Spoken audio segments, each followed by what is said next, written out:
मेरी अंगूठी मुझे वापस लौटा दे, वरना तुझे बर्बाद करके रख दूंगी, तुझे खत्म करके रख दूंगी। नमस्कार दोस्तों। मुंबई के नालासोपारा में रहने वाला अरविंद नाम का एक लड़का बड़ी साधारण से अपनी ज़िंदगी चला रहा था। लाइफ बस कट रही थी कि एक दिन उसकी ज़िंदगी में कुछ ऐसा घटता है कि सब कुछ बदल जाता है, और इतने खतरनाक तरीके से कि सुनेंगे ना तो रोंगटे खड़े हो जाएंगे। आइए जिया की ज़ुबानी उसी घटना की कहानी डिटेल में जानते समझते हैं। ये जो अरविंद है, ये नाला सुपारा के अंदर ही एक छोटे से चौल में रहा करता था हमेशा से। उसकी जो लाइफस्टाइल थी, जो उसकी लाइफ में चीज़ें थी, बहुत गरीबी से उसका बचपन भी निकला था। क्योंकि जब वो छोटा हुआ करता था तब ढंग से पढ़ाई लिखाई भी नहीं कर पाया, बहुत ही नॉर्मल तरह से पढ़ाई लिखाई कर पाया, क्योंकि उसकी मम्मी लोग घर पे खाना बनाती थी और पापा भी थोड़ा बहुत मजदूरी करते थे और ये लोग उस चौल में रहा करते थे। तो धीरे धीरे करते करते इसकी ज़िंदगी में ये बड़ा होता है, जैसे तैसे करके पढ़ाई लिखाई करता है, और पढ़ाई लिखाई करने के बाद ये बहुत सारे जगहों पे इंटरव्यू देता है और एक जगह इसको काम मिल भी जाता है। जब इसको काम मिलता है तो उसको लगता है चलो ठीक है, सैलरी तो बहुत ज़्यादा कम है, लेकिन अपनी फैमिली को और ख़ुद को तो संभाल सकता हूँ। एटलीस्ट मम्मी को इतनी ज़्यादा जो बीमार रहती है, उनको घर में खाना वाना तो नहीं बनाना पड़ेगा। और जो पापा है, उनकी भी मजदूरी कुछ टाइम से छूट गई थी, क्योंकि पापा की बहुत तबीयत ख़राब रहने लगी थी। उसके पापा ड्रिंक करते थे, जिसकी वजह से उनकी तबीयत ज़्यादा ख़राब होने लगी थी। बीमार से, पतले से एकदम, ना माँ काम कर पा रही है और ना ही बाप काम कर पा रहे हैं। तो इसको ऐसा लगता है कि चलो मैं ये नौकरी कर ही लूँगा। बहुत ही कम सैलरी थी, बहुत कम। इतनी कम सैलरी थी कि वो तीनों का बस पेट ही पाल सकता है, और जो उनकी बीमारियों में पैसा लग रहा है वो कैसे कैसे करके निकालेगा। इसकी ज़िंदगी में अब जब जॉब आ भी गई है तो ये हर महीने सैलरी इंतज़ार करता था कि मिलेगी, तो फिर चौल का जो भाड़ा है वो भी देना है। उसके बाद घर पे माँ के लिए दवाइयाँ लेके आना है, बाप के लिए दवाइयाँ लेके आना है, खिलाना पिलाना है। जो डॉक्टर्स चीज़ें बोलते हैं कि दवाई दूध से ही खाना है, बहुत सारी चीज़ें, वो सब कुछ कैसे तैसे करके तंगी में अपनी ज़िंदगी गुजार रहा था। बस काट रहा था कैसे भी। उसको ऐसा लगने लगा था, उम्मीद छोड़ दिया था कि मेरे जीवन में कभी नॉर्मल भी कुछ पाऊंगा या नहीं, मुझे नहीं पता। क्योंकि उसकी ज़िंदगी बहुत अजीबोगरीब कट रही थी। वो कई बार ऐसे पैदल भी अपने चौल से स्टेशन जाया करता था 1 घंटे पहले निकल के, कि थोड़े पैसे बच जाएंगे बस के, रिक्शा के, तो मैं वहाँ पर जाके कुछ वड़ा पाव या कुछ खा लूँगा। माँ इतनी बीमार है तो घर से खाना कौन बना के उसको टिफ़िन देगा, ये कुछ ना कुछ खा के ऑफिस में सरवाइव करूँगा। ऐसे ही धीरे धीरे सब ज़िंदगी उसकी कट रही है ठीक ठाक। अब बारिश वाला टाइम आता है, बारिश वाले टाइम में कई बार ये पैदल जाता था तो इसके कपड़े भी थोड़े गंदे हो जाते थे, क्योंकि कीचड़ कीचड़ पूरा हो जाता था हर जगह। चप्पल से या शूज़ से उसके कीचड़ उड़ के कई बार आ गया तो फिर उसको क्लीन करता था, स्टेशन में बैठ के कागज़ वागज़ साफ़ करके फिर ऑफिस जाता था। ऑफिस में इंप्रेशन भी इसका बहुत डाउन हो गया था, क्योंकि इसकी हालत ही ऐसी थी। एक टाइम ऐसा आता है कि पता नहीं क्यों उसके ऑफिस वाले बोल देते हैं कि इस महीने की सैलरी नहीं मिलेगी किसी को, अगले महीने देंगे। ऑफिसर ऐसा बोलते हैं। अब सबको टेंशन, और इसको तो सबसे ज़्यादा भारी टेंशन कि अगर मेरे को सैलरी नहीं मिली, एक तो इतनी कम सैलरी है, तो मैं माँ की दवाइयाँ कैसे लाऊंगा, पिताजी की दवाइयाँ कैसे लाऊंगा, और मैं चौल का भाड़ा कैसे भरूंगा। अगर भाड़ा नहीं दिया तो सर पे खड़े रहते महीने के आखिरी दिन, तो वो तो हमको चौल से बाहर निकाल देंगे। एक ही जगह है जो छत है जो हमारे सर पे, वो भी हट जाएगा तो हम क्या करेंगे। अभी ये टेंशन में ये थोड़ा सा रिक्वेस्ट भी करता है, बोलता है कि सर प्लीज़ क्या थोड़ी सी भी सैलरी मिल सकती है क्या, अगर पूरी नहीं मिले तो मैनेज कर लूँगा मैं, प्लीज़ सर। ऐसे सब बहुत चीज़ें करता है, लेकिन ऑफिस वाले बोलते हैं कि नहीं हो पाएगा, पॉसिबल ही नहीं है, अगले महीने ही देंगे, और उल्टा थोड़ा सा बढ़ा के देंगे। इस महीने कुछ तो प्रॉब्लम चल रही है जिसकी वजह से इस महीने सैलरी देना पॉसिबल नहीं है। बाकी लोग अब इतना कुछ नहीं करते हैं, क्योंकि सबके पास थोड़े बहुत पैसे तो होंगे ही घर पे, या खुद भी कमाते होंगे। लेकिन इसको हो गई प्रॉब्लम, बहुत टेंशन में, घनघोर टेंशन में। बारिश ज़ोर ज़ोर से हो रही है, पीट पीट के बारिश हो रही है, एकदम बिजली कड़क रही है कड़कड़ाते हुए। कैसे तैसे करके ये काम करता था यहाँ पर गोरे गांव में, और इसको जाना था नाला सोपारा। गोरे गांव से ये ट्रेन पकड़ता है और उसके बाद ये ट्रेन में चढ़ के वैसे ही भीड़ भाड़ वाली ट्रेन में नाला सुपारा पहुंचता है स्टेशन।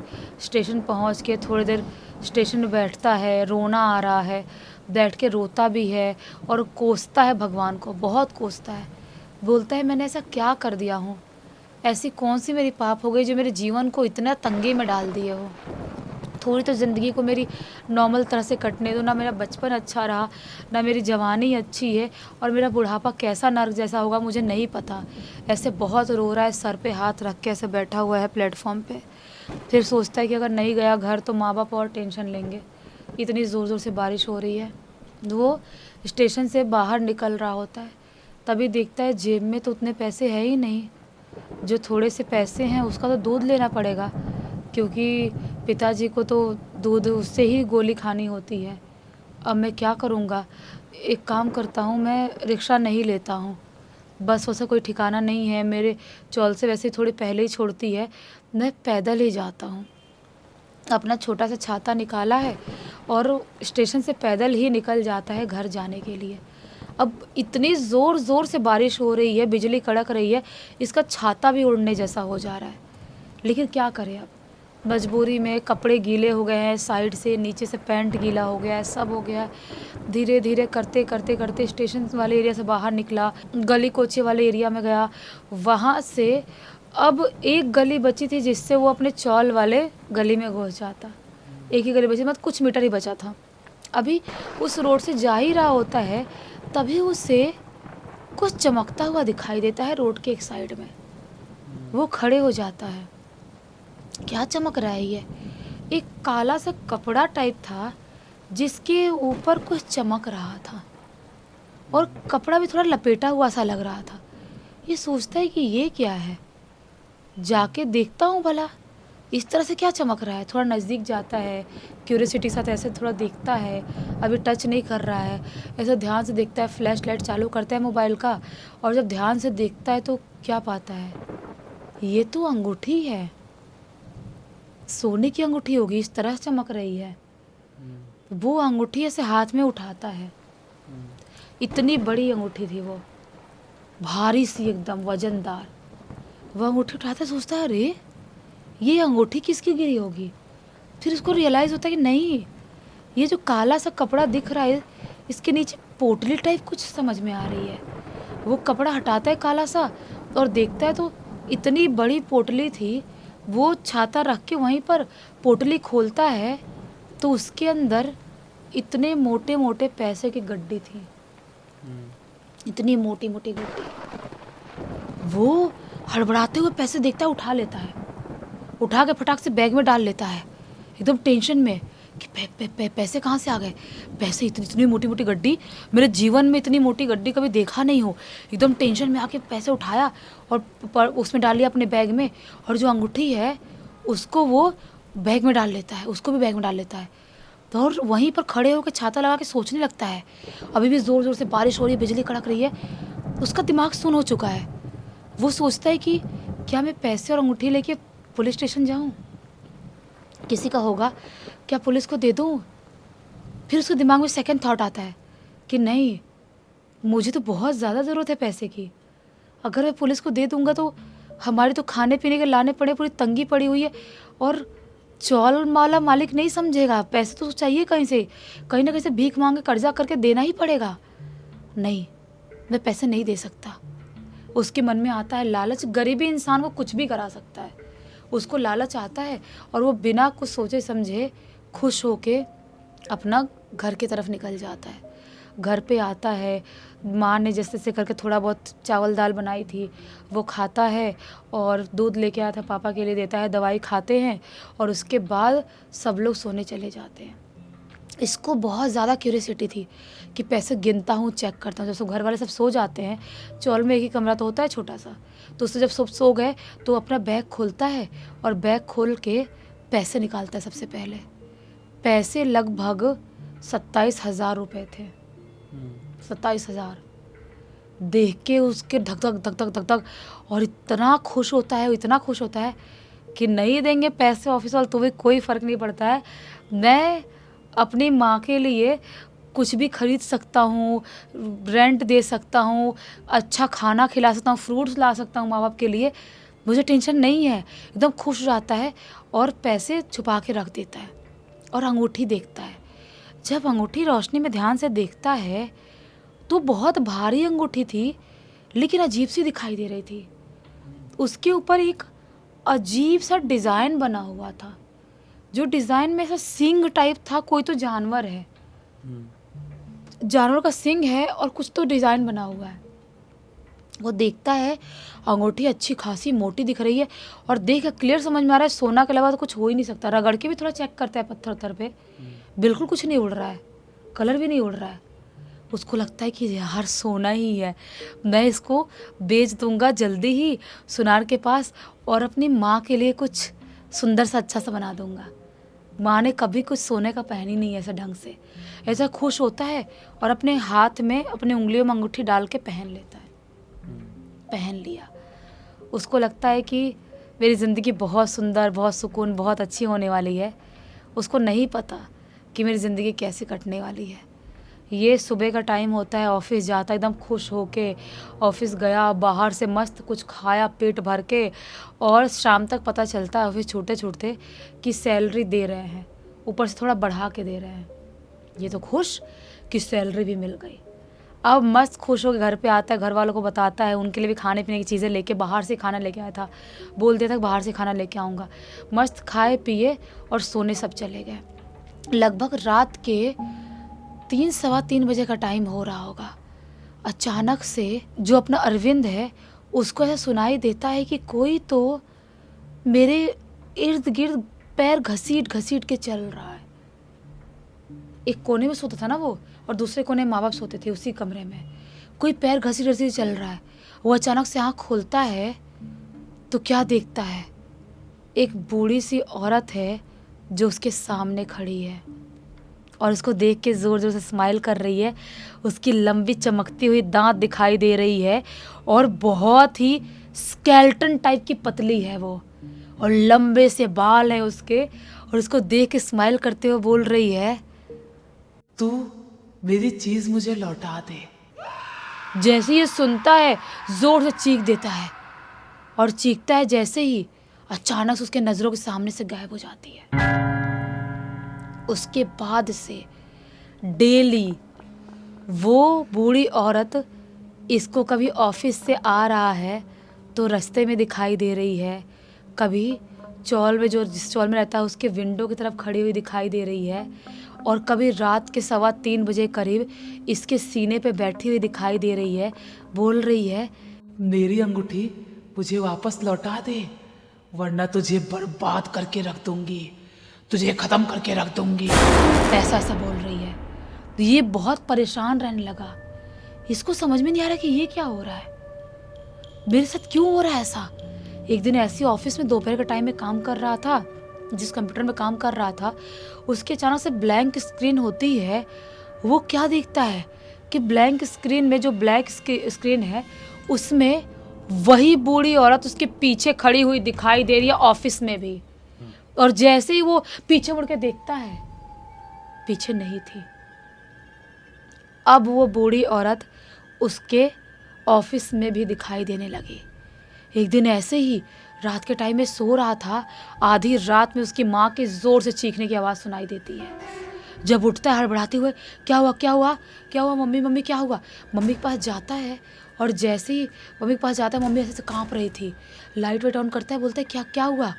मम्मी बोलती है, बेटा बेटा वो बुढ़िया बहुत खौफनाक दिखाई दे रही थी, वो मुझे मार डालेगी। वो बोल रही थी मेरी चीज़ मुझे लौटा दे, वरना पूरे ख़ानदान को ख़त्म कर दूंगी। बेटा वो बुढ़िया मुझे मार डालेगी। बोलता है अरविंद की कौन सी बुढ़िया माँ।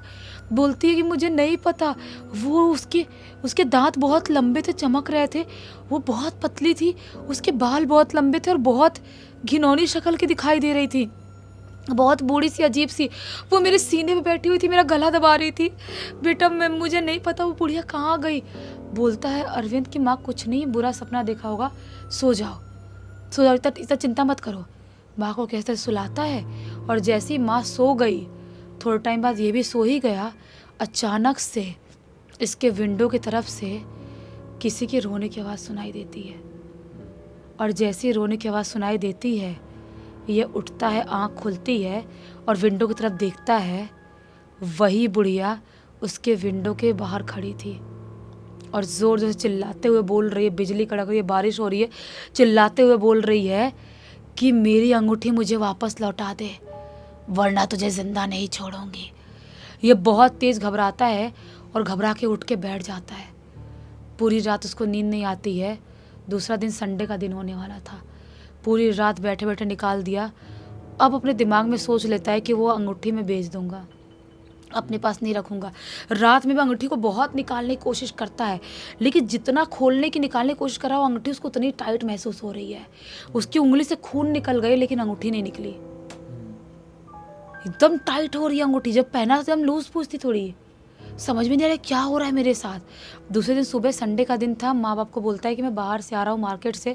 मार्केट जाता है, उसके चौल के पास में सुनार का एक दुकान था, वहाँ जाता है और बोलता है कि ये अंगूठी सोने की हो सकती है क्या? तो बोलता है कि सुनार तुम्हें नहीं पता, दिखाना। तो ये दिखाता है ध्यान से, तो सुनार ऐसा देखता और देखते रह जाता है, शॉक होके बिल्कुल। ये बोलता है ये क्या हो गया, आप ऐसे क्यों देख रहे हो, सोने की नहीं है क्या? सुनार बोलता है बिल्कुल सोने की ही है, लेकिन तुम्हें ये कहाँ से मिली, तुम्हें नहीं पहननी चाहिए थी ये। ये बोलता है कि एक्चुअली मुझे मिली थी कहीं से। सुनार बोलता है कि जिसको भी मिली है वो ज़िंदा नहीं बचा है, क्यों पहना तुमने? ये बोलता है तो आप प्लीज़ निकाल दो ना। सुनार बोलता है बहुत बार पहले भी ट्राई कर चुका हूँ, किसी की उंगली से नहीं निकली है और तुम्हारी भी उंगली से नहीं निकलेगी। ये बोलता है क्यों लेकिन? सुनार बोलता है कि आज से तुम्हारे आने से 5 लोग पहले, तुम्हारे से पहले 5 लोग मेरे दुकान में आ चुका है, निकालने के लिए अंगूठी नहीं निकली है, वो अंगूठी के साथ ही मरे हैं, नहीं निकली है, क्योंकि ये अंगूठी श्रापित अंगूठी है। बहुत लोगों का मानना ये है, एक जो आदमी आया था उसे तांत्रिक को दिखाया, तांत्रिक ने बताया था किसी बुढ़िया की अंगूठी है जो कोई चोरी करके लेके भाग रहा था, बुढ़िया को मार के उसने श्राप दी थी कि मेरी अंगूठी और मेरे पैसे जिसके पास भी रहेंगे वो बर्बाद हो जाएगा। तब से ये अंगूठी बर्बाद करती जा रही है, मुझे नहीं पता, तुम जाओ यहाँ से। सुनार भेज देता है। अब ये घबरा जाता है क्योंकि बहुत रातों से सो नहीं पाए, परेशान है ये आसपास के लोगों से पता करता है और एक तांत्रिक बाबा के पास जाता है। तांत्रिक बाबा के पास जाता है और उनसे बात करता है। बाबा बोलता है कि मंत्र अनुष्ठान करना पड़ेगा तभी अंगूठी निकलेगी, श्रापित अंगूठी ऐसे नहीं निकल सकती। ये बोलता है कि ठीक है बाबा, आप कुछ करो। बाबा झाड़ फूँक बहुत करते हैं, मंत्र अनुष्ठान करते हैं। उसके बाद बाबा बोलते हैं कि अभी दिन में नहीं निकलेगी, आधी रात के टाइम में, वही 3:15 बजे, 3:13 पे वो चुड़ैल तुमको वापस दिखाई देगी तुम्हारे घर के बाहर या कहीं पर भी, और तुम वो अंगूठी निकाल के उसके सामने फेंक देना, तो तुम्हारी ज़िंदगी नॉर्मल हो जाएगी। ये ऐसा ही करता है, घर पे आता है, रात में सोता है, वापस से चुड़ैल की एक्टिविटी होती है, रोने की हंसने की आवाज़ सुनाई देती है, उठता है और जो बाबा ने मंत्र बताए थे वो मंत्र पढ़ते हुए अंगूठी निकालता है और सीधा विंडो से बाहर फेंक देता है। उसके बाद से उसकी ज़िंदगी नॉर्मल होती है और कभी भी उसने सड़क से, रोड से कोई भी चीज़ नहीं उठाई, क्योंकि वो मरते मरते, उसकी फैमिली मरते मरते बची। था भी कैसे सकता है, फिर तो हिम्मत ही खत्म हो जाती है, फिर किसी भी चीज़ के ऊपर ऐसा कुछ होने के बाद ट्रस्ट नहीं किया जा सकता। ऐसे इस घटना की जानकारी किसके थ्रू मिली है? इस पूरी की पूरी घटना की जानकारी खुद ब खुद अरविंद ने लेके भेजा है। चलो अच्छा, वो एक बहुत ही अच्छी सीख और मनोरंजन जो मिल गया इसी एक नोट के साथ, कहानी का अंत कर देते हैं। तो देख लेते तो लाइक ज़रूर कर देना, चैनल को सब्सक्राइब कर देना, और इंस्टाग्राम और हमारी वेबसाइट की लिंक डिस्क्रिप्शन बॉक्स में मिल जाएगी। आपके पास भी ऐसी कोई कहानी है तो हमारे इंस्टाग्राम में डायरेक्टली लिखकर भेज सकते हैं, और हमारी वेबसाइट में आकर हमारे प्रोडक्ट और सर्विसेज चेकआउट कर लेना। कुछ अच्छा लगे तो वो भी खरीद लेना। बाकी कल तो फिर से मिल ही रहा है, तब तक के लिए बहुत बहुत धन्यवाद। आपका दिन शुभ हो।